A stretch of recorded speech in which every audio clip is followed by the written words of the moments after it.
we on? Larry? Good evening. Welcome to the Monday, September 23rd Valley View School Board meeting. Member Venegas, would you kindly lead us in the Pledge of Allegiance?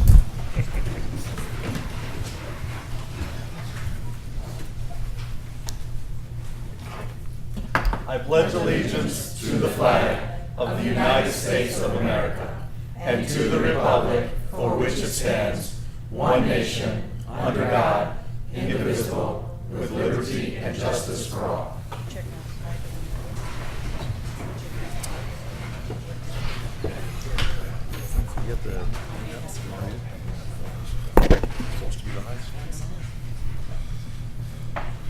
Member Venegas, would you like to lead us in the board affirmation statement?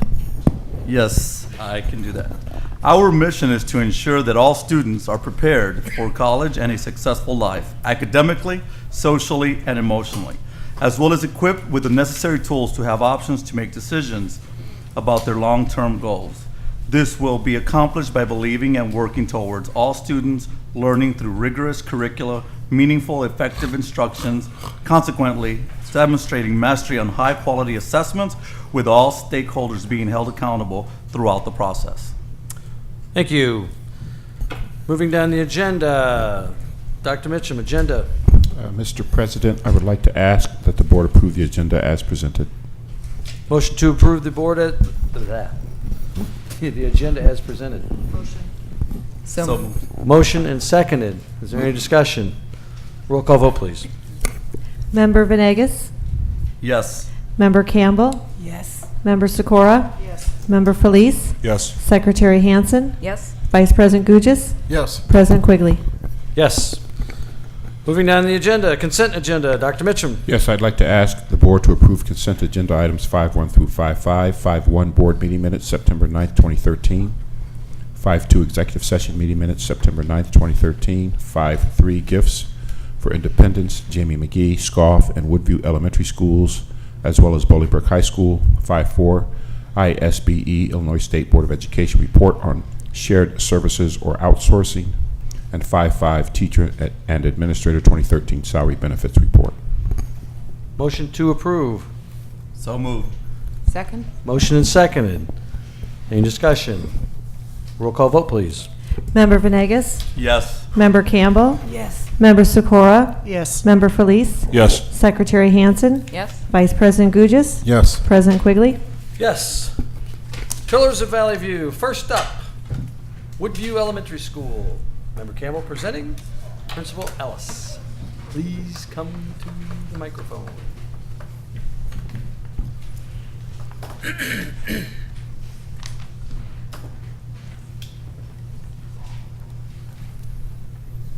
Good evening, President Quigley, Board, Dr. Mitchum, Senior Leadership, and Community.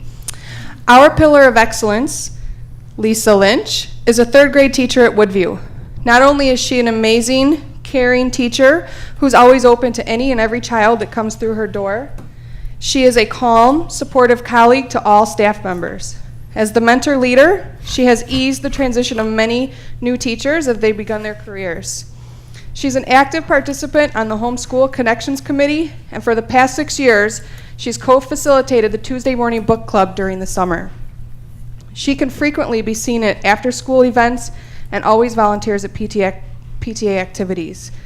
Her ability to listen and help problem solve makes her a leader at our school, as well as a pillar of Woodview.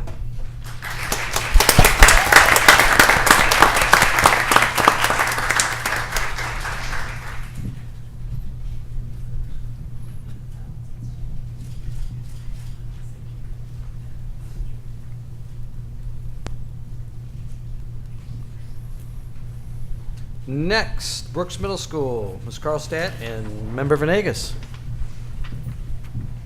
Mr. Woods. Dr. Woods.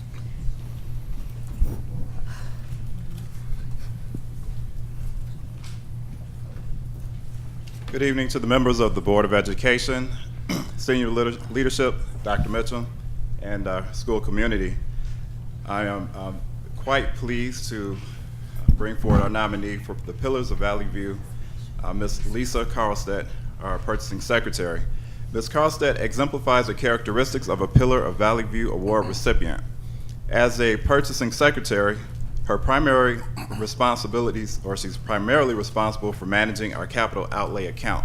And due to her attention to detail, she has ensured that all funds are spent prudently. All of our vendors and members of the business office know that Lisa, no matter what, is going to get the best deal. She does a fine job. Clap for that. She does a fine job stretching the district's dollar to maximize resources for staff and students. And now that I've mentioned it, she's always bossing me around saying, Dr. Wood, you can't do that. So she's definitely kept me out of a lot of trouble. Her attention to detail also ensures that facility utilization requests are handled efficiently and that every space is utilized to its full extent so that members of our extended community can utilize the resources we have to offer. She is always willing to help us, and our staff knows that they can count on her to get the job done. Much of the work she does is behind the scenes, and often it goes unrecognized, but her hard work and willingness to go above and beyond the call of duty ensures that Brooks is the best place it can be. Lisa is an asset to the school and the district, and congratulations. Thank you for all you do.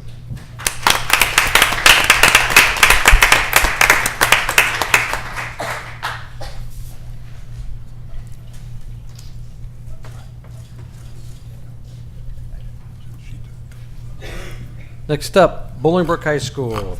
Mr. White, Mr. Felice. And Ms. Hess. All right, President Quigley, Vice President Gugis, members of the board, senior leadership, Dr. Mitchum, and community members. It's with great pride that Bolingbrook High School announces Karen Hess as a pillar of Valley View. Karen teaches 5 sections of college prep reading. She is enthusiastic about her content area, uses research-based practices in the classroom, and is a master of differentiation. The English department benefits greatly from her positive attitude, her knowledge in reading instruction, and her willingness to assist others. Karen is a mentor for new teachers at BHS, and she serves as an unofficial mentor for many others. Congratulations, Karen.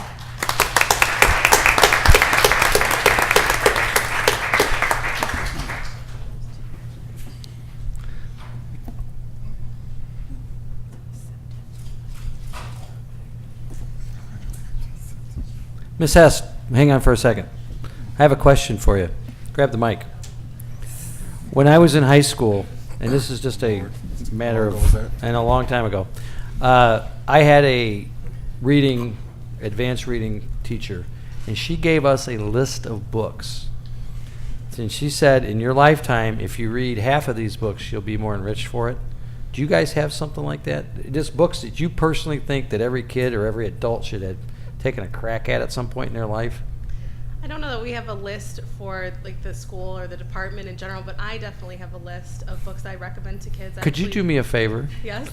Email me your list, Sure. your personal list, because I've lost my old one, and I've kind of got a little bit of time to do some reading, and I'd like to catch up on some of the stuff that I haven't. And no, The Gulag Archipelago is not my favorite book, but I did read it. So, thank you. Thank you.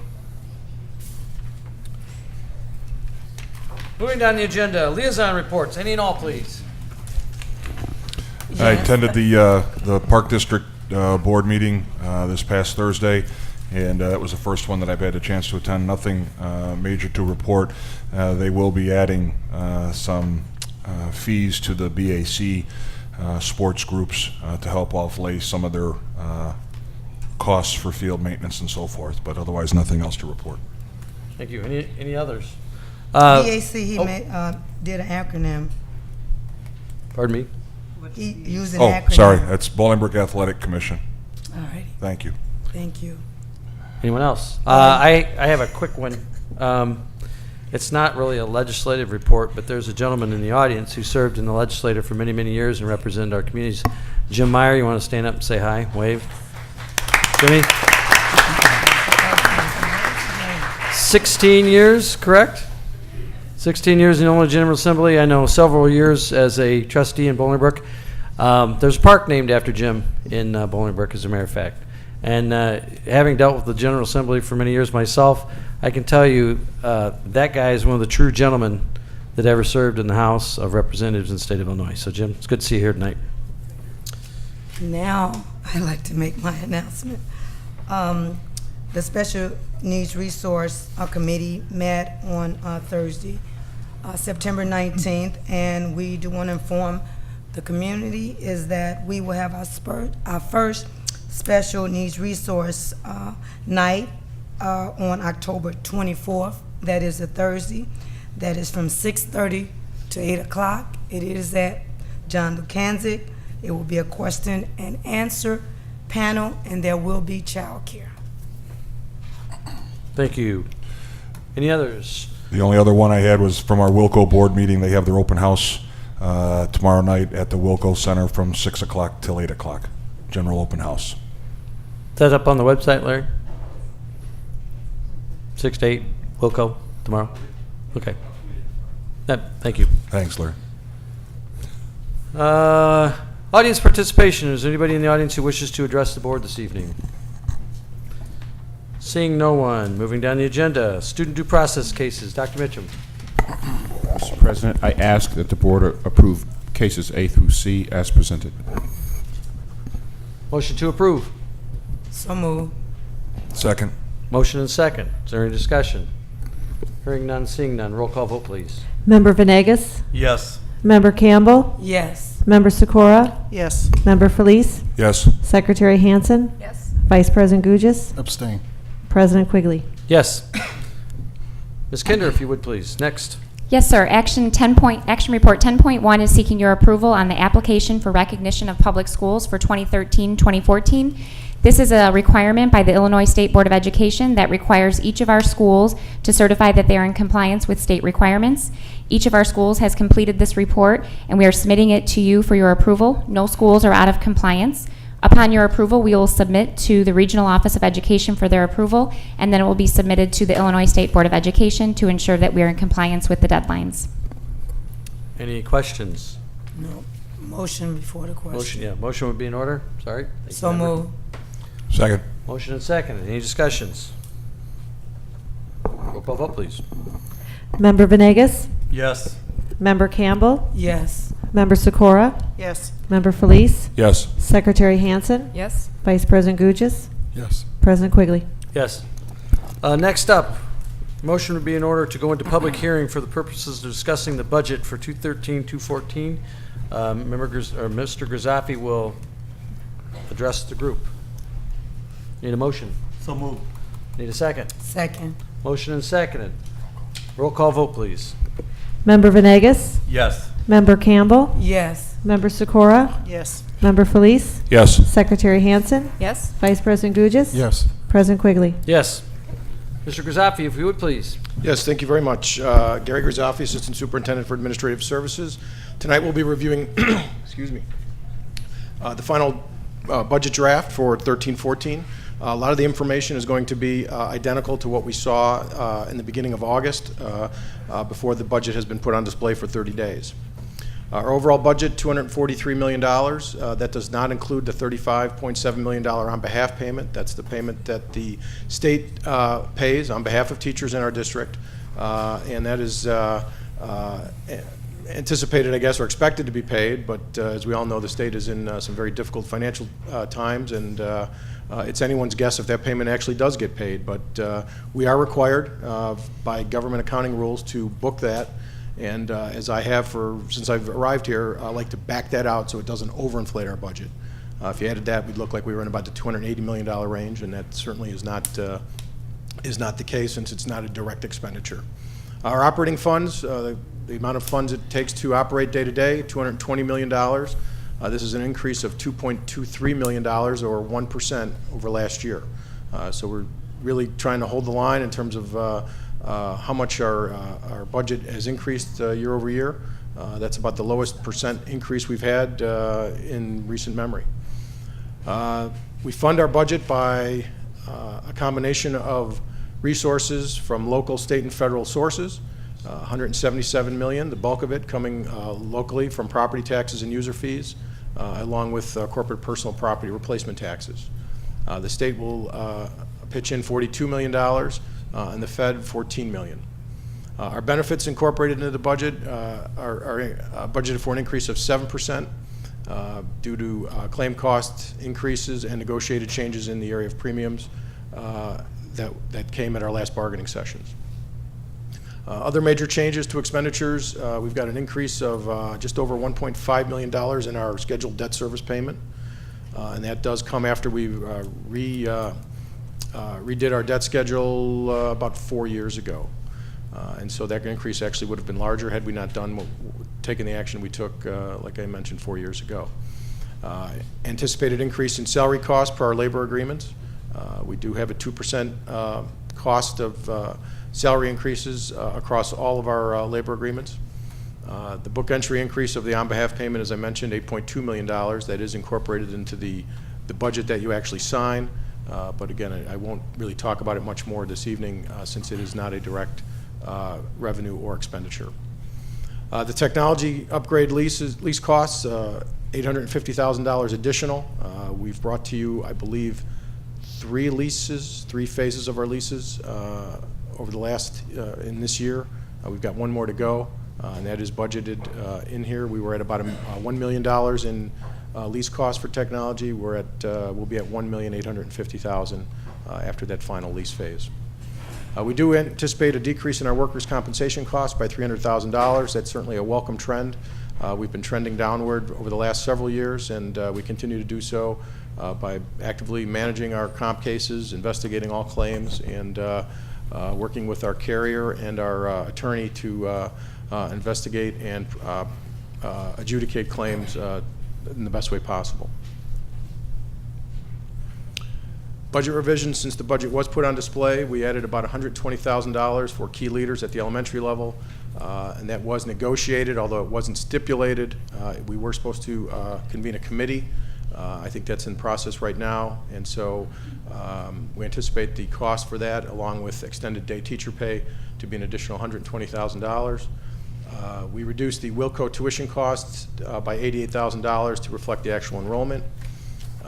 We reduced E-rate revenue in the Ed Fund by $445,000 and increased that same amount in the operation and maintenance revenue account to follow the expenses. The expenses, revenue was going into the Ed Fund, the expenses were being booked in the O&M fund, and that didn't make any sense. So we just moved that revenue to follow the expenses.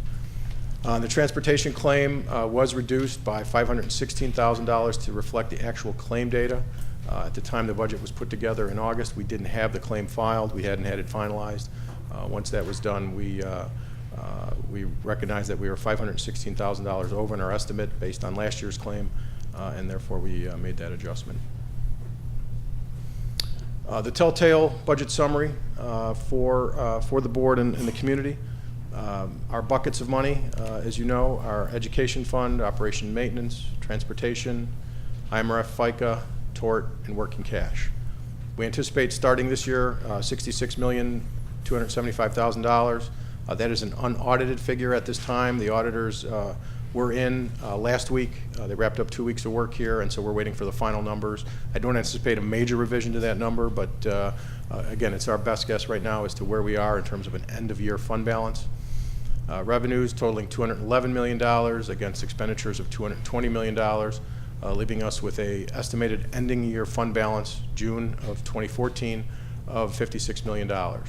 And so using our rainy day fund, we are going to balance our budget and still remain with 94 days of operating reserves come June 30. And so that's 3 months of operating reserves. We feel that's a kind of a bare minimum. We'd like to not go much lower than that. Very often you hear me talk about low point balance. If we go just 30 days prior, we anticipate about a $16 million balance, or about a little less than 30 days. On average, May is running about $18 million in expenses, and so $16 million obviously is below that. And so we've got some work to do to try to shore up our low point balance. And I'm hopeful with the negotiated agreements and hopefully the state will pick up its reimbursements. We can right that ship, if you will, and get us back to a minimum 30-day balance point come May 30. Questions thus far? Any questions? Yes. Would you explain to the community what do you mean about the extended day teacher pay? Rachel, that was, go ahead, you'd probably be better. Extended day credit recovery and advancement is a program that we've always had at the, not always, as far as I know, that we've had at the high school level. When students are given the opportunity to take courses after school hours to make up credit or achieve a credit to move forward. Students do pay a fee to participate, but it does not compensate for the entire cost of the teacher pay. Thank you. Any other questions? Question, Mr. Grisafi. I look at the budgets and we're looking at the figures there, and I know you did a phenomenal job trying to absorb some of the loss that we took from the Bolingbrook Hospital taxes, that $4.9 million. How does that affect the operating cost? Is it out of there? Is it in there? How are we handling that? Let's come back to that, Mr. Vedangas. Okay. I've got a couple more slides that'll identify those exact amounts, and then we can roll back to that question if you would. Thank you.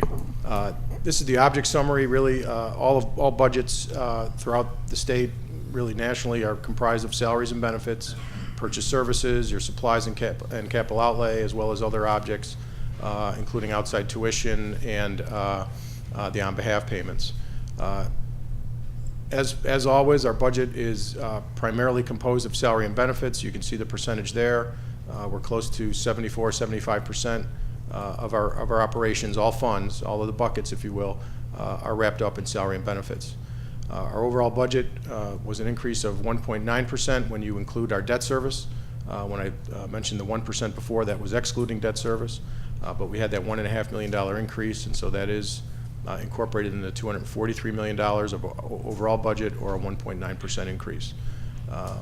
If we just look at our education fund, which is our largest fund, $179 million of the 243, we did have a 3.5% increase there.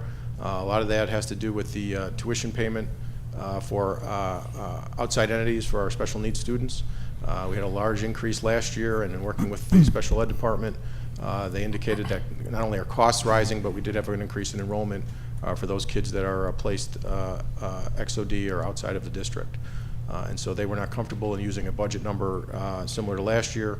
They asked for an increase. We worked together to try to mitigate that as best we could, but again, a rather significant increase there of 3.5%. Mr. Grisafi, what's driving the increase in all funds and purchase services and other objects? You know, I'd have to go back and look at that, Member Gugis. Yeah, let me look at that a little further and get you an answer. Okay. I see that 16% there.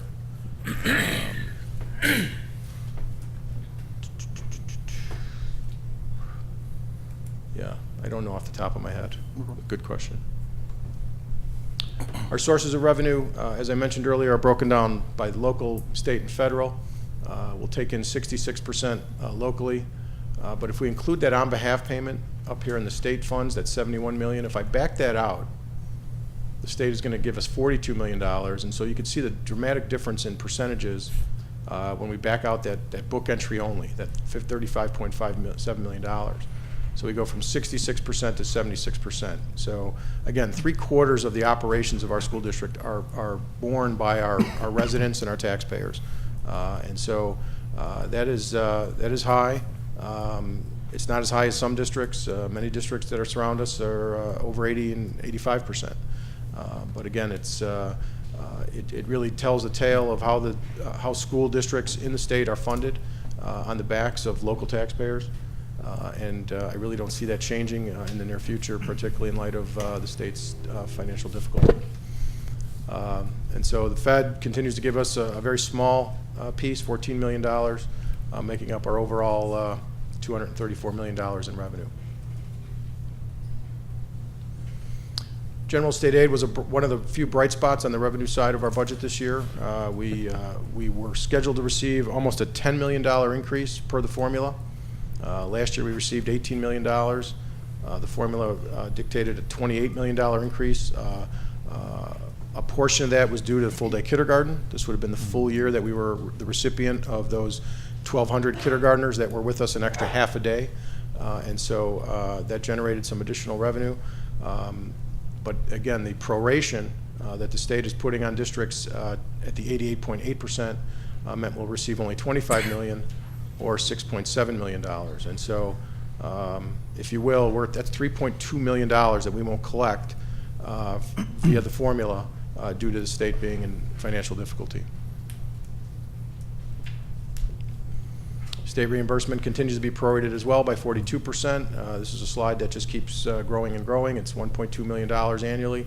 And so over the last 4 years, it's meant $4.8 million of cumulative impact, if you will, that we have not collected as a reimbursement for expenses that we've outlaid for transportation. Our fund balance history, this has not changed from when I exhibited the slide back in August. Just looking at where we stand, $66 million is what we closed the year at.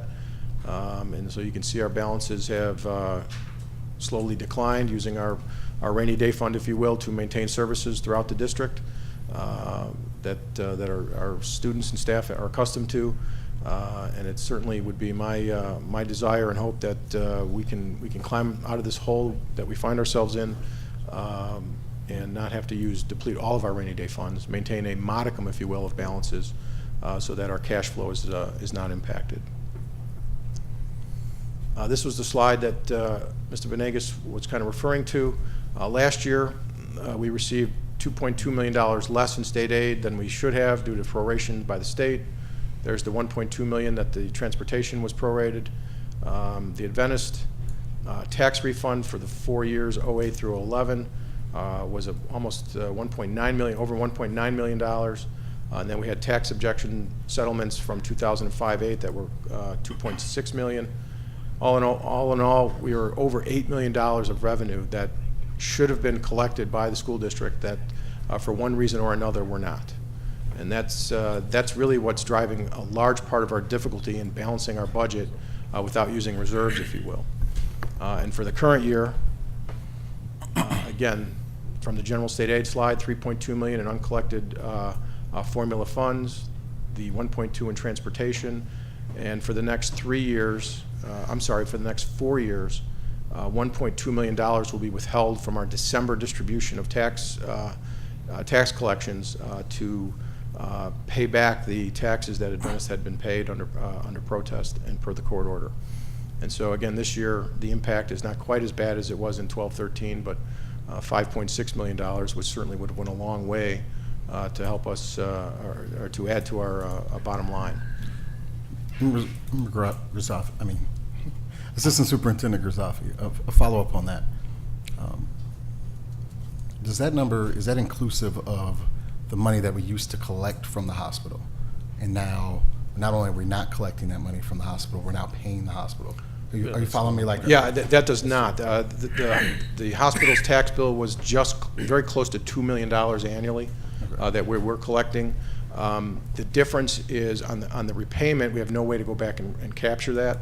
But when an exemption is given, if you will, that $2 million does not necessarily come out of our pocket. It is spread amongst the remaining taxpayers. That was kind of the point I wanted to make, that just, because the hospital doesn't pay it, it gets spread to all the other taxpayers of the district. Correct. That's all I have. I don't know if you have any other questions or comments. Any questions from the board of Mr. Grazafi? It's more a question, I think, that Rachel can answer. When did we get elementary key leaders? We have not previously had elementary key leaders during the last negotiations that took place. However, this was something that was discussed and agreed upon. Previously, we had elementary teachers who were given a small stipend for the universal leadership team, and that is no longer in place. However, the need was expressed that they needed, felt the need for key leaders at the elementary school. So a joint committee with teachers and union and administration has been meeting to discuss what this may look like in terms of the number of individuals and the duties that they would fulfill. And their last meeting was this past Friday, and then we hope to have some information as to what this would actually look like at the elementary level to give some compensation to these identified teacher leaders. Okay, thank you. So just to be clear, the key leaders are teachers. The key leaders, yes, they are definitely teachers, but they are teachers who play an additional leadership role in their buildings, much like we have key leaders at the middle school. So there would be some similarities between that, and much like we have department chairs at the high school. They are right now discussing what those needs are, but they, yes, are currently classroom teachers. It is not a new position. It is just giving them compensation for the additional time that they would be putting in this leadership capacity. Thank you. Any other questions of Mr. Grisafi? Seeing none, hearing none. Is there any questions from the public on the budget?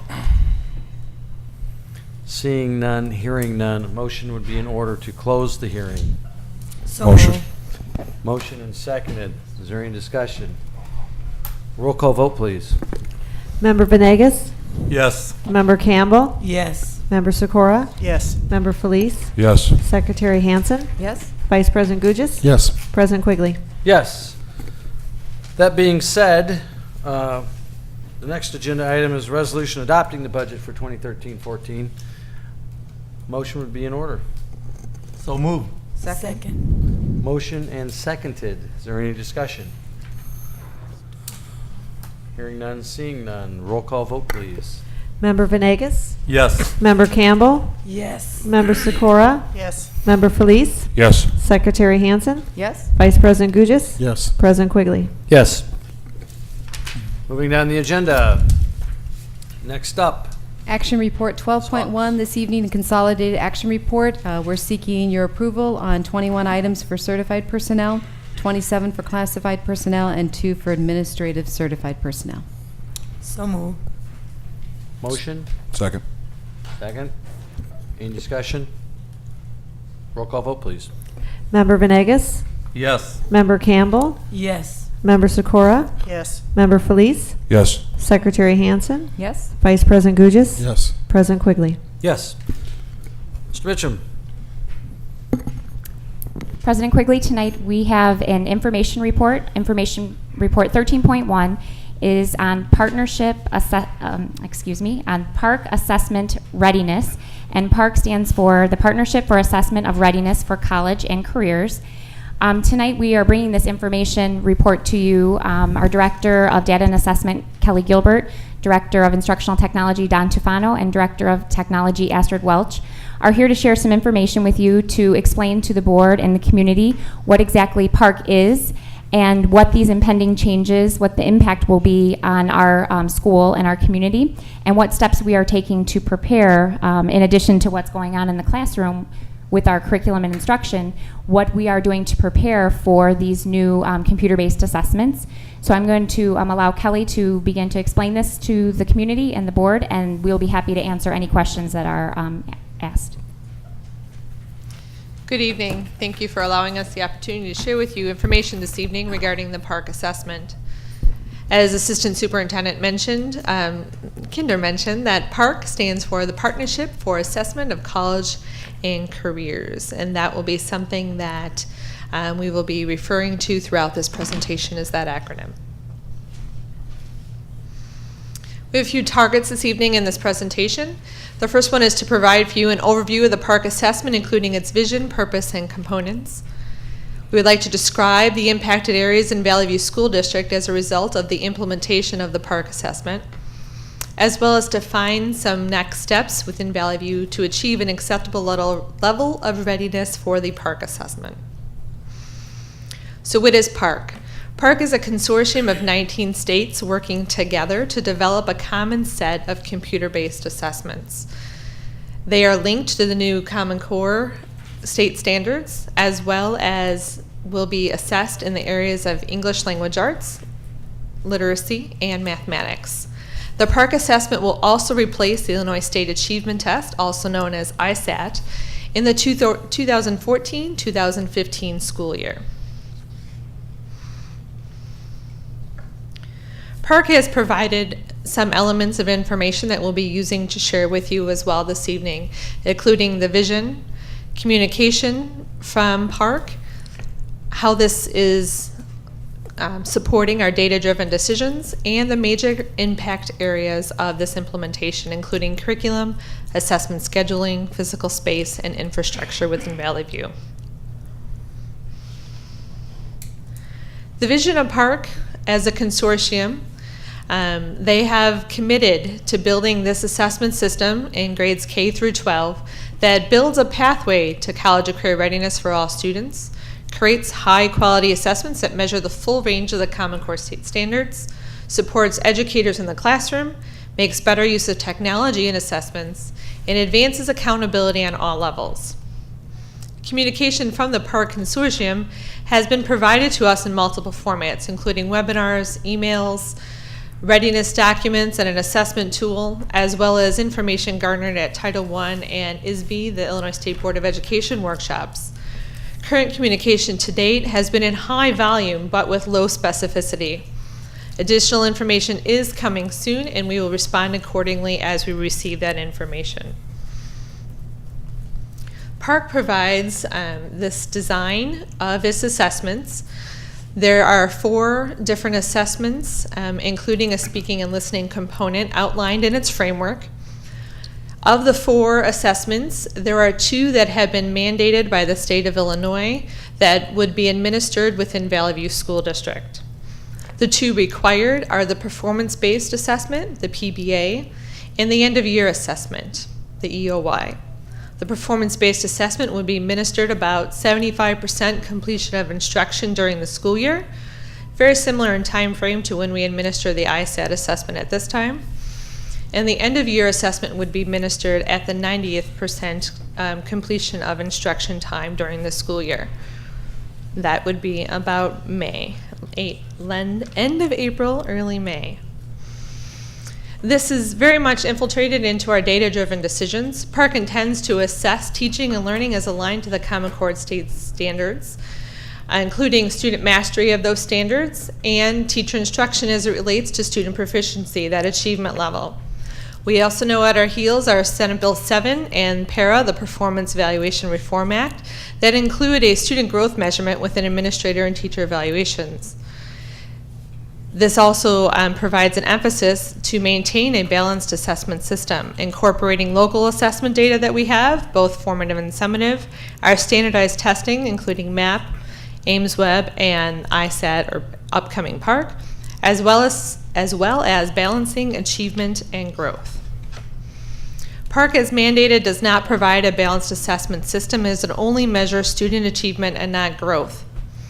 MAP, the Measures of Academic Progress, as utilized within Valley View, provides elements of that balanced assessment system, looking at both student growth as well as achievement. PARC changes our data-driven model and thus has implications on numerous aspects within Valley View. Those impacted areas include curriculum, infrastructure, as well as that balanced assessment system. When we look specifically at curriculum and assessment scheduling, there are specific Common Core state standards related directly to student use of technology. Meeting those students' academic needs for the more rigorous and engaging curriculum as well as instruction has included many elements such as online content delivery systems, online student assessment systems, and online supplemental and resource materials. We know that we are still looking at preparing our students for college and career readiness, as well as supporting teaching and learning through this balanced assessment model. When we consider the impact area of curriculum and assessment scheduling, this slide provides for you a snapshot at the respective grade levels with, as you move across the slide, you have ELA literacy and math. The first purple box is the performance-based assessment. And then you have the second purple box, including the end-of-year assessment, totaling a range between 9 hours to nearly 10 hours of assessment time between the administration of the various assessments within both of those domains of performance-based and end-of-year. At this time, I would like to share with you some information regarding infrastructure, and Don Tofano will lead us in that conversation.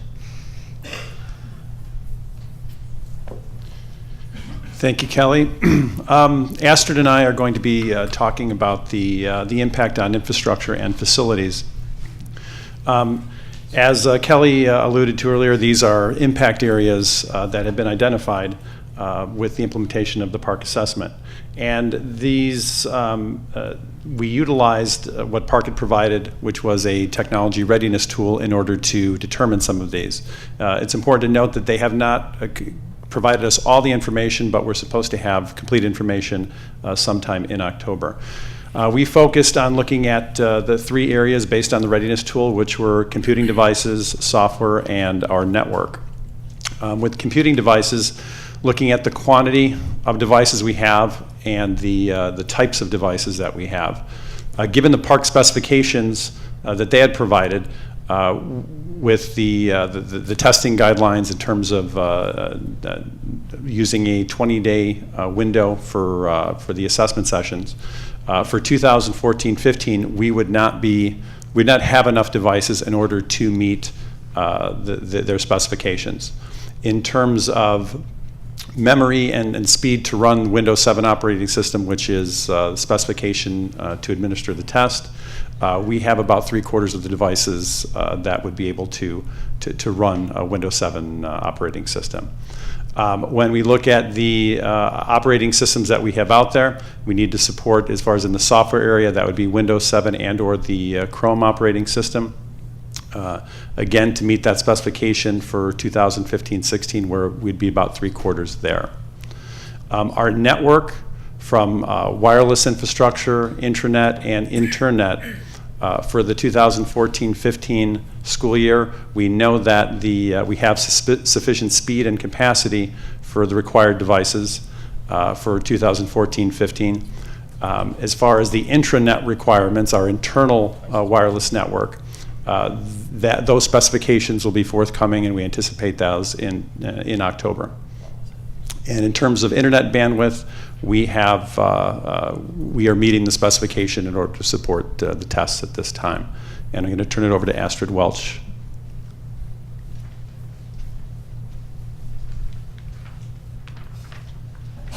Thank you, Don. The other area that we looked at was the amount of physical space and the lab infrastructure that we have at the buildings. And as Kelly previously mentioned, we have multiple assessments occurring right now in our labs, which are the 3 MAP testing, which provides us the ability to test students not only on their RIT scores, but also on the amount of growth that they have. And as Kelly mentioned, the Park assessment does not provide us that component on the growth of how students have grown. Hence, in that transition period, we're going to need to test our students with both the MAP and the Park assessment.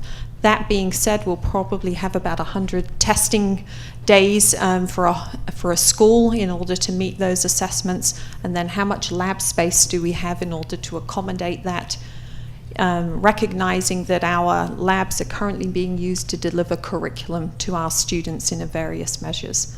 So as a team, we also discussed this with our colleagues in the Special Education Department and English Language Learner Department, because there are some accommodations for the Park assessment for those students. And then we were able to do an assessment in conjunction with the buildings, and we were able to see that we only have 4 elementary schools that currently meet the ability to deliver the Park assessment. We have 2 middle schools, and neither of the high schools meet that right now. I'll hand it over to Kelly to conclude the presentation.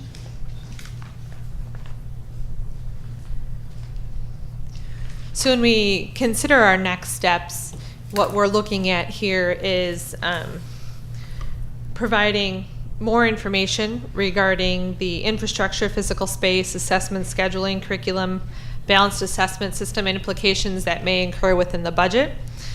We also know that in October, Park is to release the final guidelines and specifications for implementation, that we will take the opportunity upon those final guidelines being administered to review our needs assessment that we've completed thus far and align whatever remaining pieces may be evident in the new information shared.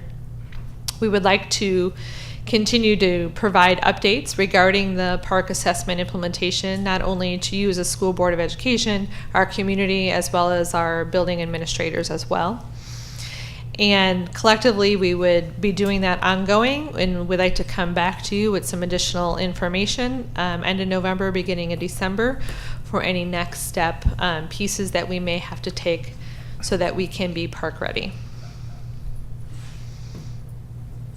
We have provided a few additional resources at the end of this presentation, including access to the Park website, frequently asked questions that they have provided, as well as information related to the Common Core standards and our strategic plan. And of course, as always, if there's any specific questions we aren't able to answer tonight, you're always able to contact Don Astrid or myself with any additional questions. So at this time, we'd be more than happy to answer your questions. A couple. How many years have we been doing MAP now? This is our third year doing the MAP assessment. Okay. What local assessments have we eliminated since we brought MAP on? Eliminated? None. Okay. After the first year of MAP, I was told that we were going to have like some we were going to do it, we were going to do MAP, and we were going to do all our local assessments, and then we were going to determine which local assessments we wouldn't need to do anymore because we had MAP. And so, I know what we have to do with Park, but I just keep seeing more and more, and there's got to be some redundancy. I would think at some point, there was talk before, oh, well, we'll look at F&P, we'll look at Ames Web, we'll look at this, we'll look at that. But I just keep seeing more, and I got to think that we should be able to eliminate something. I agree. Within the balanced assessment model that we would like to maintain with the advent of Park, in consideration of the student growth component, we do need to reevaluate our assessment system as a whole, both from our early childhood level all the way up through our high school level, and that would be part of this process as well. Each assessment that we do administer now, including the MAP assessment being a standardized assessment, measures different areas than the Fontes Pinella assessment does, measures different areas than the Ames Web assessment does. We also are building our local assessments with respect to our common assessments, both summative and formative in nature.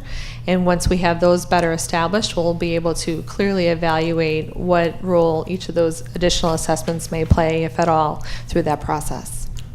Got it. I just think, maybe we'll put it on the academic committee for November or December, because it's like a year plus overdue. The next question I had is Park going to report in a similar manner as ISAT is reported in terms of what we do with English second language learners, as they are, I believe I have this right, their scores go to the school they're at, not their home school. Gifted student scores go to their home school, not where they're at. Special education students, is that part continuing as it has in the past? That level of specificity has not been provided by the state. And this maybe is more for Assistant Superintendent Kinder. There's been a lot of stuff in the media about Common Core. I was hoping maybe you could take like 2 minutes and just really kind of, explain Common Core to the community and what it is and what it's not. I think that would be great. Sure.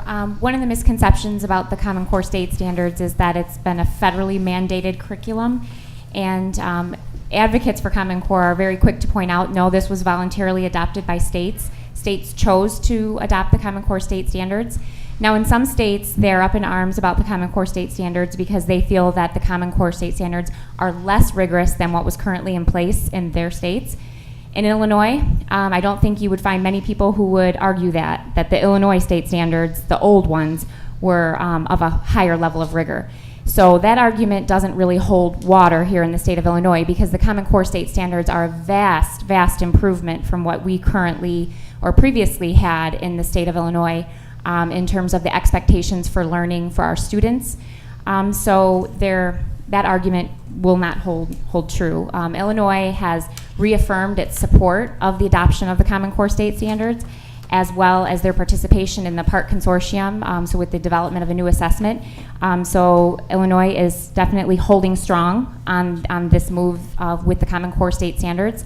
And the changes that we are seeing with the Common Core definitely will not go away and are definitely much needed to ensure that our students are receiving the level of rigor that is appropriate to prepare them for the next level. I don't know if there's any specific things that you're hearing in the media. That's good. Okay. Thank you. My last question is, what happens if we can't 100% comply? There are some preliminary options that they've talked about, but nothing has been defined specifically. One of those options may include a paper and pencil format of the park assessment. However, they do anticipate, because of the readiness tool, that districts are working towards building their capacity to be able to administer the assessment in the modality that is preferred by the consortium. But they haven't laid out specifically what would happen if districts are unable to meet those needs at this time. So Park is Park smart, like, I say smart as in like MAP, adaptive to the student, or is it just, it's the same test for every kid? There are two consortiums out there that are building assessments. Illinois has participated as a governing member in the Park Consortium. There's also the Smarter Balance Consortium, which is also looking at assessing students for the Common Core state standards. The Smarter Balance assessment is an adaptive assessment. However, the Park assessment is not adaptive. Thank you. Yep, thanks very much. Moving down the agenda, board policies, first reading.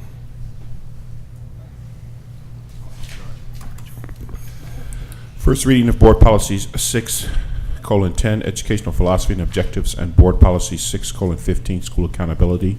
These policies have been updated according to the Illinois Association of School Boards Policy Services and reviewed by legal counsel.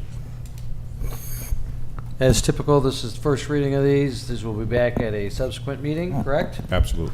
Thank you. Anybody have any comments, questions? Moving down the agenda, legal services report, Mr. Alprin. No report this evening. Thanks, sir. Association reports, AFT. No report. Thank you.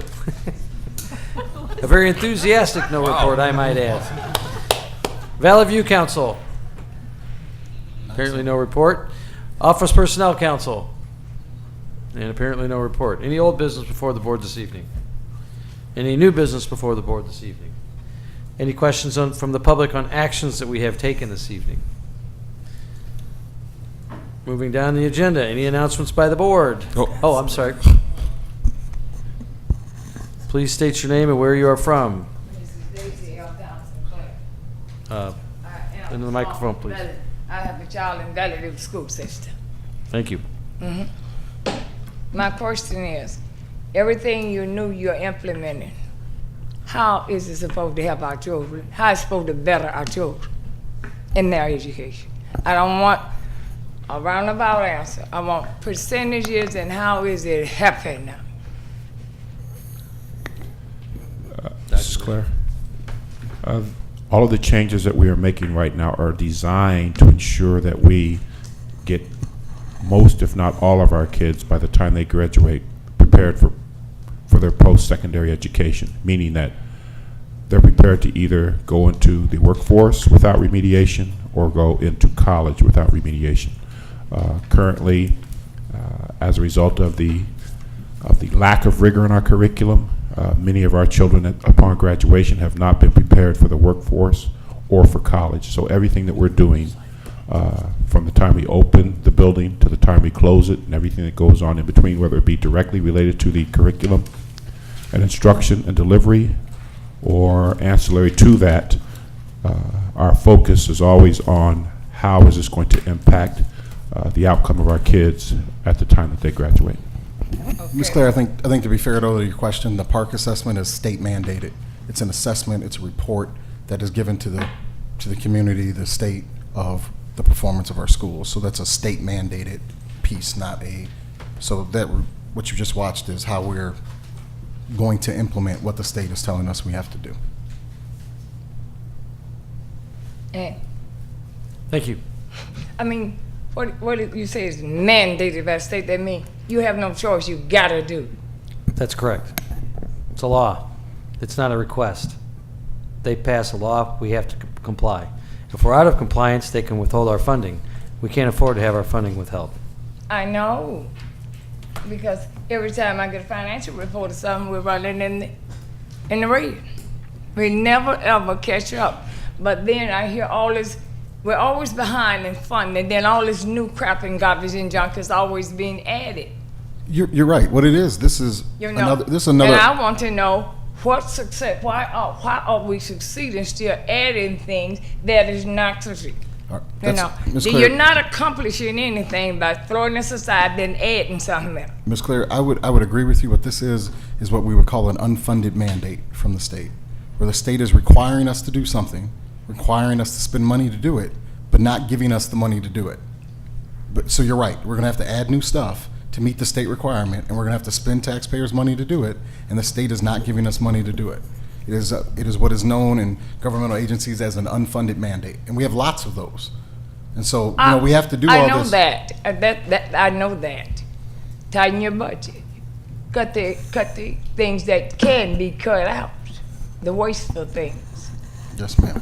Like giving people contracts year after year for food service example that children don't even eat is wasted. If you give the person contract this year, the kids don't eat the white bread, why you give them that same contract back again next year? Why not switch? If they don't eat white, they try something different, who you ride? But I would said agree we in a need to meeting last year, and y'all gave the same person that contract after sitting here saying that it was wasting millions of dollars that they go to waste. We need to cut waste in every place we can. Thank you. The food service department would happen to be probably the only department in the district that actually makes money, though. Yes, ma'am. And so all these, fancy desks and furniture and things sitting in offices, that could be cut. I don't care what you got in your house. If you want hardwood and cherry wood, put it in your house. A little chair and the desk, any kind. Kids don't care what you're sitting behind when you teach. They don't. That's for you. That's for staff comfort, not children. They don't get to sit on. Mrs. Claire, we are in the process of going over our budget line by line. Senior leadership has begun that process last week. In total, when you looked at what Mr. Grazafi presented earlier, basically, out of all that millions of dollars, after we spend money on what we absolutely have to spend money on, we do not have a choice, we're left with $37 million to run this whole district. That means everything from paving parking lots to putting roofs on to buying furniture to delivering curriculum, everything. So the amount of money that we actually have that we can manipulate is very small. But we are, in the interest of trying to balance our budget and not needing to go into our rainy day fund, are looking at every line item that we have. In some cases, we're looking at line items that are even $500, $1,000 to try to balance our budget. So we are in the process of attempting to do that. In the last 2 years, the only furniture that we have bought is furniture in support of children in classrooms or furniture in support of administrators that have been hired that were not hired before. And so we are not in the business, at least anymore, if we have been in the past, of buying fancy furniture for I've been in some of the offices. I understand, and we've had that discussion. However, some of that furniture has been here for many years. But we are not, as I have indicated to you, going to be frivolously spending the taxpayers' money so that I can sit behind a fancy desk. I saw your office. You don't have one. No, I do not. Yours is not cherry wood. I've been there. Thank you. You're not welcome because I'm not finished here. Not with that. You're wasteful. Any announcements by the administration? Seeing none. No. Any announcements by the board? I've got, in order to be brief, I think we need to congratulate Brooks Middle School's varsity softball team winning their first regional championship. They were extremely...